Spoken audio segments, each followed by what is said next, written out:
وہ پہاڑی لڑکی چاہتی تو اپنے کزن کی مہندی والی رات سارے سچ سامنے اٹھا لاتی، اپنے داہنے بازو پہ بندھی تھیلی کا راز کھول دیتی، مگر اس لڑکی کے ظرف نے یہ گوارا نہ کیا کہ وہ کسی کی محبت کو تباہ کر دے۔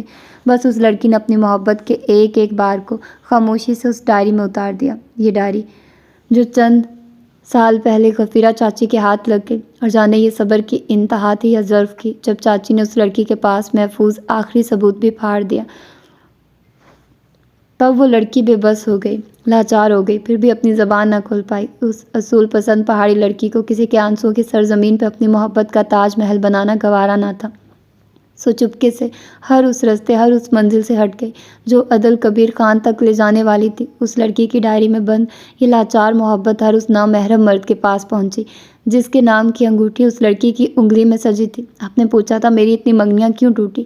شاید اب آپ کی سمجھ میں آ جائے، وہ آپ کا منہ بند کروانے کے لیے میری منگنیاں کر دیا کرتی تھی، پھر میرے معاشقوں کے قصے خود ان لوگوں تک پہنچا دیتی تاکہ یہ نام نہاد منگنی ٹوٹ جائے۔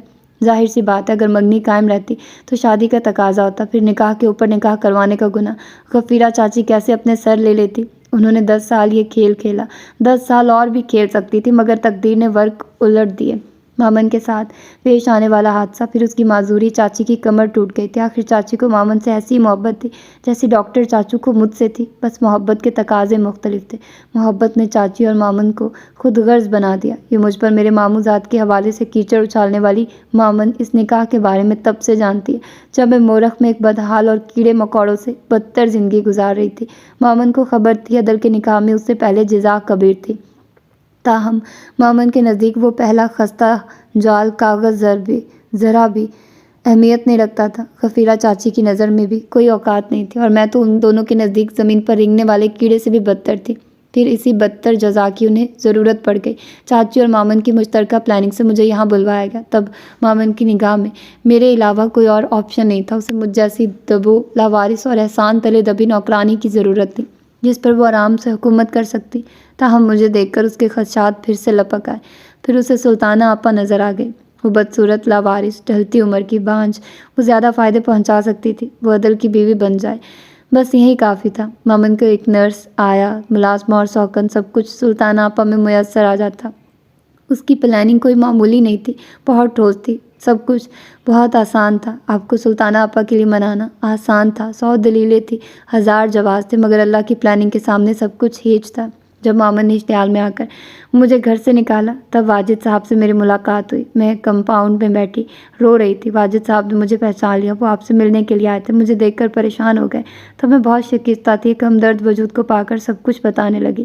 واجد صاحب نے میری کمزوری اور بزدلی پہ مجھے بہت ڈانٹا۔ انہوں نے کہا عدل کو بے خبر رکھ کر تم نے اچھا نہیں کیا، اگر میں بزدلی کا ثبوت نہ دیتی تو حالات مختلف ہوتے۔ میں نے کہا میرے پاس کوئی ثبوت نہیں۔ تب واجد صاحب نے مجھے تسلی دی، انہوں نے مجھے بتایا کہ ان کے پاس ایک ثبوت موجود ہے، اور وہ ثبوت اسی فائل بک میں واجد صاحب نے بھیجا۔ میں یہ سب کچھ کبھی نہ کہتی، کبھی نہ بتاتی اگر بات میرے کردار تک نہ آتی۔ 10 سال گزر گئے تھے، 10 سال اور گزر جاتے۔ مامن مجھ پر کیچڑ اچھالتی رہتی، اس نے میری ماں کو گالی دی، میرے لیے یہاں رہنا محال ہے، آپ مجھ پر ایک کرم کریں، مجھے واپس بھجوا دیں۔ اس نے عدل کے سامنے دونوں ہاتھ جوڑ دیے تھے، وہ خاموش ہوئی تو کمرے میں موجود تینوں نفوس کے سانس تک رک گئے۔ یہ معمولی سی 2 ٹکے کی جوئی جسے کبھی بولنا نہیں آتا تھا، آج کیسے مامن کی اصل صورت سے پردہ کھینچ گئی تھی۔ مامن کا دل چاہ رہا تھا زمین پھٹے اور وہ اس میں سما جائے۔ اس کے لیے عدل کی گرم نگاہوں کا سامنا کرنا آسان نہیں تھا، وہ تو اتنے انکشافات پہ دم بخود کھڑا تھا۔ وہ جوئی جو اس کی ذمہ داری تھی، بابا کی چھوڑی ہوئی امانت تھی، اس کے ساتھ ظلم ہوتے رہے، وہ اس کے نکاح میں تھی، اس کی منقوہہ تھی، اور وہ بے خبر تھا، اتنے سال سے بے خبر تھا، اتنی بڑی حقیقت سے دور تھا، وہ جیسے پاگل ہو کر چیخ پڑا تھا، میرے گھر کی عورتیں اتنی شاطر اور مکار، ایک میری ماں اور دوسری میری بیوی۔ اس کا دماغ جیسے سنسنا رہا تھا، وہ ایک نمبر فون پہ ملا رہا تھا، پورے 10 سال۔ وہ نمبر ڈائل کرتے ہوئے زیر لب بڑبڑایا، دوسری طرف بیل جا رہی تھی، اس کا سن ہوتا دماغ جھٹکے کھانے لگا۔ پھر فون کا ریسیور اٹھا لیا گیا، اس نے اپنی ماں کی آواز سنی، اس کے دماغ سے گرم شعلے نکلنے لگے، اس کے لبوں سے انگارے پھوٹنے لگے، وہ جیسے پھٹ پڑا۔ جزا کی زندگی کے 10 سال ضائع کرنے کا آپ کو کیا حق پہنچتا تھا؟ اسے فٹ بال کی طرح آپ دونوں نے اپنی ٹھوکر پہ رکھا، جب چاہا دھتکار دیا، جب ضرورت محسوس کی اٹھا لیا، اور پھر جب چاہا ٹھوکر مار دی۔ پورے 10 سال وہ آپ کے پاس رہی مما، اتنے سالوں اس نے آپ کی خدمت کی، آپ کو سکھ دیا، آرام دیا، اتنے سال کوئی پالتو جانور بھی پالے تو اس سے بھی انسیت ہو جاتی ہے، پر آپ کو ایک لاوارث انسان سے محبت نہ ہو سکی؟ آپ کو محبت کیسے ہوتی ہے؟ آپ کا دل نرم کیسے ہوتا؟ آپ کے دل میں تو سالوں کا غبار اور نفرت جمع تھی، ایک مری ہوئی عورت سے نفرت۔ اتنا ہی سوچ لیتی، بابا نے آپ کے بھائی کی 2 بیٹیوں کو اپنی بیٹیاں سمجھ کر پالا، محبت دی، آپ ان کے بھائی کی ایک بیٹی کو برداشت نہ کر سکی؟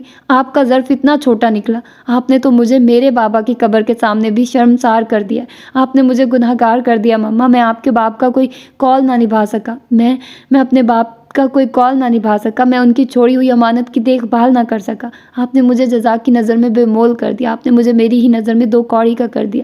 کیا میں اتنا کمزور اور بے وقوف تھا جو 2 عورتوں کی چال کو سمجھ نہ پایا؟ میں اپنی زندگی کی مشکلات میں الجھ کر جزا کو نظر انداز کر گیا۔ آخر میں نے خود وجہ کھوجنے کی کوشش کیوں نہیں کی؟ اتنی صاف سیدھی اور سچی کہانی تھی، پھر بھی میں جان نہ پایا، اور آپ نے میرے انجان پن سے فائدہ اٹھا لیا۔ آپ نے اچھا نہیں کیا ماما، جزا کی زندگی سے کھیل کر اچھا نہیں کیا۔ میں آپ کو کبھی معاف نہیں کروں گا۔ عدل کے الفاظ نے مامن کے پیروں تلے سے زمین کھسکا دی تھی، تو گویا اس کی نادانی اور چال بازی جزا اور سزا کی گھڑی اٹھا لائی تھی۔ اب کیا ہوگا؟ عدل کیا کرے گا؟ اس کے ساتھ کیا ہونے والا تھا؟ مامن کو بیٹھے بیٹھے ٹھنڈے پسینے آنے لگے، اسے اپنی کشتی ڈولتی ہوئی نظر آئی۔ کل تک عدل اور جزا کی زندگی کے اختیار اس کے ہاتھ میں تھے، آج سارے اختیار چھن گئے تھے۔ عدم بقائی ہوش و حواس، جزا کبیر کو سارے اختیارات سونپ رہا تھا۔ وہ جوئی جس کی کوئی اوقات نہیں تھی، مورخ کی جٹ گوار جوئی جسے ڈھنگ سے بولنا بھی نہیں آتا تھا، آج مامن کی زندگی کا فیصلہ کرنے والی تھی۔ اسے یہ اختیار عدل نے دیا تھا، مامن کا عشق عدل، اس کی محبت عدل۔ آج جیسے سب کچھ لٹنے کا دن تھا، اس کی جلد بازی، بد زبانی، خود غرضی جوئی کو زبان کھولنے پر مجبور کر گئی تھی۔ آج جیسے قیامت آ گئی تھی۔ عدل نے فون بند کر دیا تھا، وہ نپے تلے قدم اٹھاتا مامن کے پاس آ رہا تھا، پھر وہ اس کے قریب تھوڑا جھک آیا، پھر اس نے دونوں ہاتھ ویل چیئر کے ہتھی پہ جما دیے تھے۔ اب وہ اس کی آنکھوں میں جھانک کر سرد آواز میں زہر پھونک رہا تھا۔ وہ دیکھ مامن کو رہا تھا اور مخاطب جوئی سے تھا، میں عدل ہوں جزا، اپنے نام کی لاج نہ رکھو تو لعنت ہے مجھ پر۔ آج بتاؤ تم کیا حساب لوں، کیا سزا دوں تمہارے 10 سال کا بدلہ، 10 سال کی سزا سنا کر لوں؟ کہو کیا کہتی ہو؟ میں عدل ہوں اور آج تمہارے سامنے عدل کرنا چاہتا ہوں۔ اسے طلاق نہیں دوں گا، خود سے جدا کر دوں گا، یہ اس کے کیے کا بدلہ ہے۔ پورے 10 سال کی سزا انگلیوں پر گنے گی اور یاد کرے گی، تمہارے 10 سال ضائع کرنے کی سزا۔ وہ ایک ایک لفظ سے مامن کو چھیدتا، جوئی سے مخاطب تھا، اس کا لہجہ بہت ٹھوس اور مضبوط تھا، جیسے مامن کی محبت اور آنسوں سے پگھلے گا نہ لڑکھڑائے گا۔ وہ اس کی آنکھوں میں بھالے اتارتا، بہت مدھم لہجے میں بول رہا تھا، پھر گمسم کھڑی جزا کی طرف پلٹ آیا، ویسے ہی نپے تلے قدم اٹھاتا، بہت سنجیدگی سے دیکھتا، جیسے کہہ رہا ہوں اب بولو جزا، فیصلے کا اختیار تمہارے پاس ہے۔ جوئی کی آنکھوں میں ریت بھرنے لگی تھی۔ مامن کی زیادتیوں کے باوجود اس نے یہ کبھی نہیں چاہا تھا کہ عدل اور مامن کبھی جدا ہوں۔ وہ ان دونوں کی محبت اور چاہت کی خود گواہ تھی۔ اور میں جزا ہوں عدل، سزا کا اختیار نہیں رکھتی، بہت حقیر ہوں، ایسا اختیار لے کر متکبر بھی نہیں ہونا چاہتی۔ میرے ساتھ جو بھی ہوا اسے اپنا نصیب سمجھتی ہوں، میرے ہاتھ کی لکیروں میں عدل نہیں، اس میں کسی کا کیا قصور؟ آپ کی زندگی کے 3 اصول تھے، پھر ایک کیسے بھول گیا؟ آپ جس سے محبت کرتے ہیں اسے معاف کر دیتے ہیں، آپ کا یہ اصول میں نے اپنا لیا۔ میں نے آپ سے محبت کرتی ہوں، یہ میرا پہلا اعتراف ہے۔ میں مامن سے بھی محبت کرتی ہوں، یہ میرا دوسرا اعتراف ہے، اور میں جس سے محبت کرتی ہوں اسے معاف کر دیتی ہوں۔ آپ کے قول میرے لیے انمول ہے، میری زندگی کا حاصل۔ آپ کی محبت کے صدقے سب کچھ بھلا سکتی ہوں۔ میری خواہش ہے آپ اور مامن ہمیشہ آباد رہیں، میں رہوں یا نہ رہوں۔ اس نے عدل اور مامن کو منجمد کر دیا تھا۔ مامن کا سر جھک گیا، نظر جھک گئی، وہ سامنے کھڑی لڑکی کے سامنے بہت حقیر ہو گئی، خود کو بونی سمجھنے لگی۔ اسے اپنا عمل یاد آیا، اپنے الفاظ یاد آئے، جوئی کو دھتکارنا یاد آیا، اسے گھر سے نکالنا یاد آیا، اسے دی گئی گالیاں یاد آئی، وہ رو پڑی۔ جب بازی ہاتھ سے نکل گئی تو اسے رونا ہی تھا۔ مجھے معاف کر دو جزا، تم واقعی جزا ہو، کسی نیکی کا صلہ ہو، میرے پاس الفاظ نہیں، میں کس طرح تم سے معافی مانگوں؟ اس نے جھکنا ہی تھا۔ وہ عدل کی آنکھ میں اتری حقارت نہیں دیکھ سکتی تھی، وہ عدل کی جدائی نہیں دیکھ سکتی تھی۔ عدل تک پہنچنے کے لیے جزا تک آنا ضروری تھا۔ آج وہ کتنی کلاش ہو گئی تھی، اپنے برے عمل اور بری سوچ کی وجہ سے عدل تک جانے کے لیے سہارے ڈھونڈ رہی تھی۔ کوئی اس سے بڑھ کے مفلس تھا آج؟ گنہگار نہ کرو مامن، میں کیا، میری اوقات کیا؟ اس نے مامن کے بندھے ہاتھ آگے بڑھ کے کھول دیے تھے، پھر بغیر عدل کی طرف دیکھے آہستگی سے بولی، مجھے واپس بھجوا دے۔ اس کا لہجہ اور آنکھ نم تھی، وہ کس قدر شکستہ نظر آ رہی تھی۔ عدل کے دل پر بوجھ آ گرا، میں تمہیں واپس بھیج دوں گا، مگر تم کہاں جاؤ گی؟ میرے گھر تو کبھی نہیں جاؤ گی، اور مورخ بھی نہیں جاؤ گی۔ اس بھری دنیا میں میرے گھر اور دل کے علاوہ تمہیں اور کوئی محفوظ ٹھکانہ نہیں ملے گا، یہ تم بھی جانتی ہو۔ 10 سال کیوں خاموش رہی؟ کیسا صبر کا جام پی رکھا تھا، خود سارے اعتراف کر لیے، اتنے انکشاف کر دیے۔ تم اپنے جس کزن سے محبت کرتی تھی، تمہارا وہ کزن بھی تمہیں بہت چاہتا ہے، اس لیے کہ تم اس کے باپ کی روح کا سکون ہو، اور اس لیے کہ تم دلوں میں گھر کرنے کا فن جانتی ہو۔ میں تم سے بہت پیار کرتا ہوں جزا، تم جہاں بھی رہو۔ تم یہاں رہنا چاہتی تو میں تمہیں مجبور نہیں کروں گا، مگر تمہیں اپنے لیے کوئی فیصلہ کرنا ہوگا۔ کہو گی تو میں تمہیں آزاد کر کے کسی بہت قدردان بندے سے بیاہ دوں گا، اور اگر چاہو گی تو میرے دل کے دروازے تمہارے لیے کھلے ہیں۔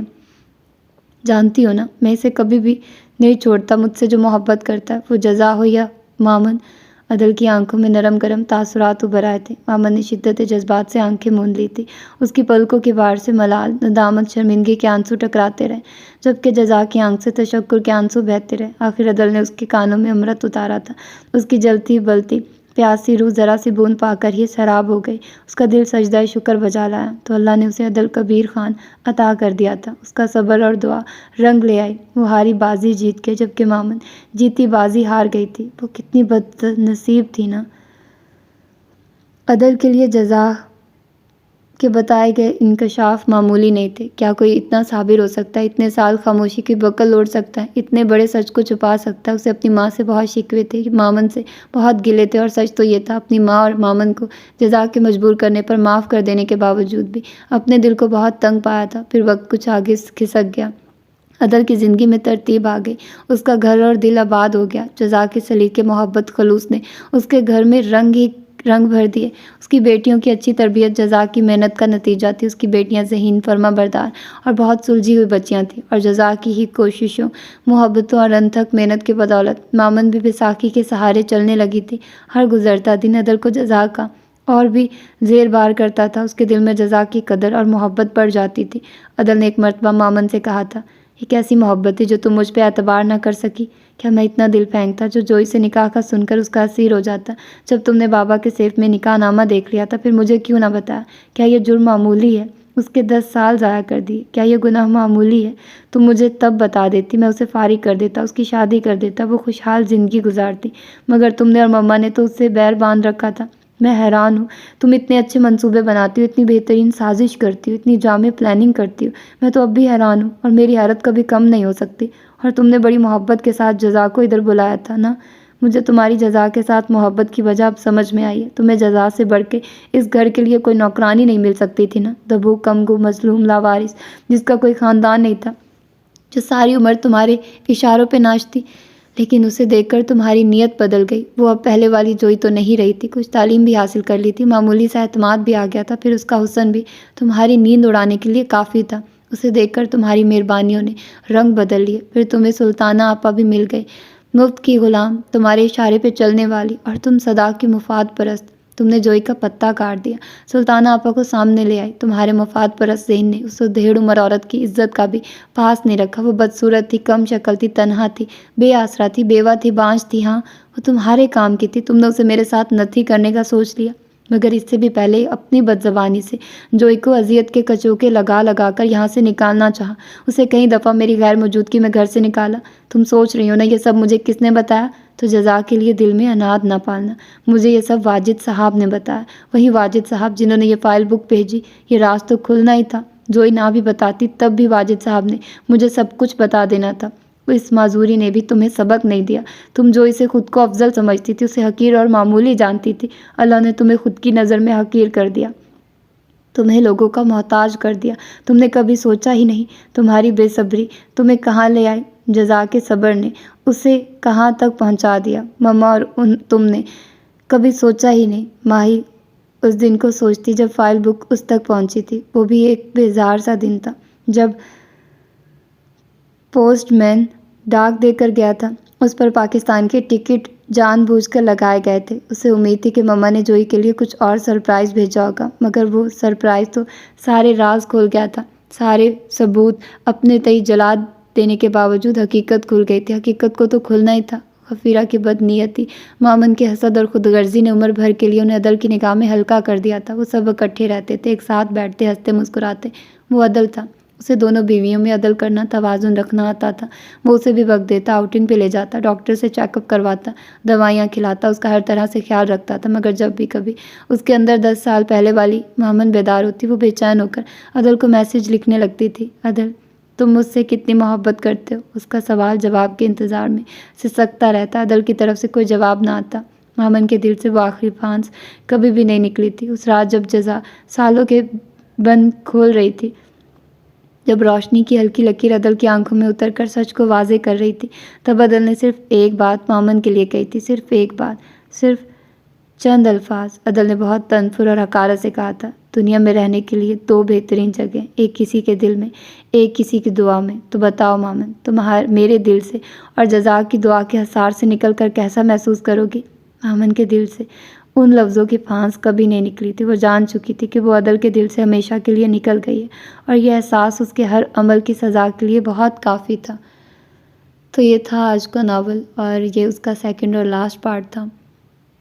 دکھی تھا یار، تھوڑا سا مجھے رونا آ گیا، پر خیر کوئی نہیں، ابھی تو بہت دکھی ناولز بھی پڑھنے ہیں ہم نے۔ امر بیل جو شروع کیا ہوا ہے، اس کے علاوہ یار میں نے بلاگنگ کا چینل سٹارٹ کیا ہوا ہے، تو آپ لوگ ادھر جائیے اور مجھے بتائیے۔ مجھے پتا ہے میں نے وہاں پر کچھ اچھا خاص اپلوڈ نہیں کیا ابھی، اور مجھ سے ہو بھی نہیں رہا یار، اتنا مشکل لگ رہا ہے مجھے ولاگ کرنا۔ مجھے 1-2 گھنٹے کی وہ ویڈیو ریکارڈ کرنا مشکل نہیں لگتی، لیکن مجھے وہ 1 منٹ کا ولاگ ریکارڈ کرنا اور اس کو کرنا اتنا مشکل لگ رہا ہے نا، پتہ نہیں میں اتنا کیوں سوچ رہی ہوں، یا میں اتنا زیادہ نروس کیوں ہو رہی ہوں، حالانکہ میں اتنا چپڑ بولتی ہوں آپ لوگوں کے ساتھ، لیکن پتہ نہیں وہاں پر مجھ سے بولا ہی نہیں جا رہا۔ تو خیر دیکھتے ہیں، شاید ہولے ہولے میں کچھ کر ہی لوں۔ تو پھر اپنا ڈھیر سارا خیال رکھیے گا، مجھے دعا میں یاد رکھیے گا۔ ملتے ہیں کسی اور اچھے سے ناول کے ساتھ۔ اللہ حافظ۔